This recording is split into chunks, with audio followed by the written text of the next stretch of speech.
খালেদা জিয়া বারবার কিন্তু বলেছে জামাত ইসলামের যাদেরকে ধরে ফাঁসি দেওয়া হয়েছে সবগুলো মানুষ নির্দোষ। এখনো ভিডিও আছে।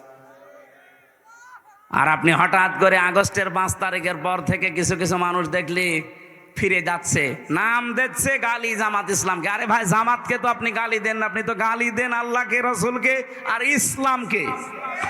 বলে ইসলাম নিয়ে নাকি আমরা ধর্ম ব্যবসা করে খাই। আরে শয়তান! আমি নাম ধরেই বলছি, এটা রেকর্ড হচ্ছে এই কারণে। চাঁপাইনবাবগঞ্জের বিএনপির একজন এমপি, সাবেক এমপি না, এটা অবৈধ এমপি।